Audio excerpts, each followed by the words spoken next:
India में लाखों की संख्या में क्या है आपको वैकेंसियां निकालती हैं, एसएससी के द्वारा निकलती हैं, जिसमें हमारा एक पोस्ट आता है एसएससी सीएचएसएल का। एसएससी सीएचएसएल से संबंधित आपको मेरे दोस्त मेरे भाई आपको हर चीज बताने वाले हैं कि फॉर्म कौन भर सकता है, फॉर्म को अप्लाई कौन कर सकता है।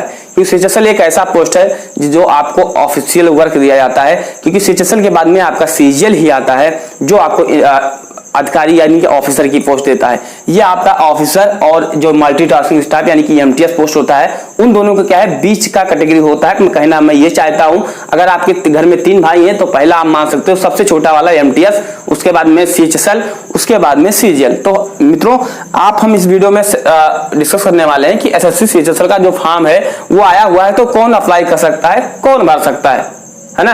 तो सबसे बढ़िया मैं आप बता दूं, आपको इंडियन होना चाहिए, और जो अदर कंट्री से जैसे भूटान से, नेपाल से हैं, तो आप इस फॉर्म को भर सकते हैं।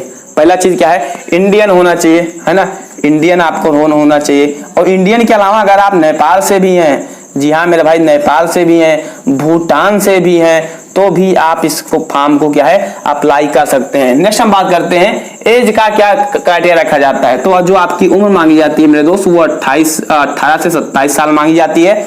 ये क्या है जनरल के लिए, ये किसके लिए, जनरल के लिए। वहीं अगर आप ओबीसी से हैं, ओबीसी से हैं तो आप 3 साल और ऐड कर लीजिए, यानी कि 18 से 30 साल, है ना। वहीं अगर आप एससी एंड एसटी से हैं, ये चीज आप क्या है नोट कर लीजिए या समझ लीजिए, तो आपका 5 साल ऐड कर लीजिए, यानी कि 18 से 32 साल तक, इतने उम्र तक क्या है आप फॉर्म को अप्लाई कर सकते हैं। अच्छी खासी इसकी सैलरी होती है। पूरा वीडियो देखना है, सिलेबस क्या है तो लिंक आपको डिस्क्रिप्शन बॉक्स में मिल जाएगा, जाकर आप वहां से दे सकते हो, है ना। नेक्स्ट हम बात करते हैं क्वालिफिकेशन क्या मांगा जाता है। क्वालिफिकेशन मैं बता दूं, एसएससी एमटीएस के लिए 10वीं मांगा जाता है, आपके सीएचएसएल के लिए 12th मांगा जाता है, यानी कि 12वीं मांगा जाता है, 12th पास मांगा जाता है, 12th पास क्या है पास्ट मांगा जाता है। क्योंकि जब आपका डॉक्यूमेंट वेरिफिकेशन होता है तो उसमें 12th की मार्कशीट हो, 10वीं की मार्कशीट हो, सब लगता है। एक चीज मैं और आपको बता दूं, जब आप फॉर्म को अप्लाई करोगे तो आपको 10वीं का भी डिटेल तथा 12वीं दोनों का डिटेल क्या है आपको देना पड़ेगा। एक के डिटेल देने से कुछ नहीं उखड़ने वाला है, तो आपको क्या है दोनों का डिटेल देना होगा। बिना दोनों डिटेल दे हुए क्या है आप फॉर्म को अप्लाई ही नहीं कर पाओगे। फोटो सिग्नेचर करके 100 रुपए आपके फॉर्म के लगते हैं, आप जाके फट से अप्लाई कर दीजिए और झट से तैयारी करने लगिए।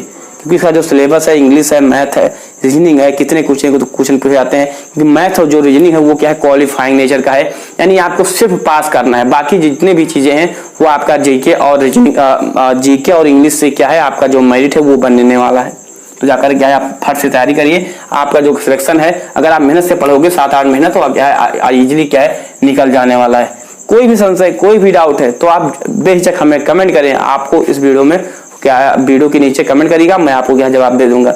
अगर आपने एसएससी सीजीएल की भी तैयारी करना चाहते हैं तो एसएससी सीजीएल के बारे में अगर हम थोड़ा सा डिस्कस करना चाहें तो एसएससी सीजीएल में क्या है ग्रेजुएशन मांगा जाता है, यानी आप बीए बीएससी है, बीकॉम बीटेक कुछ भी किए हैं, यानी ग्रेजुएशन होना चाहिए, यानी आप क्या है ग्रेजुएट होना चाहिए, ग्रेजुएट होना चाहिए। साथ में जो आपकी उम्र है वो क्या है कंप्लीट हो जानी, 20 साल क्या है कंप्लीट हो जानी चाहिए, 20 साल क्या आपकी कंप्लीट हो जाएगी, तभी क्या है आप इस फॉर्म को भर पाओगे।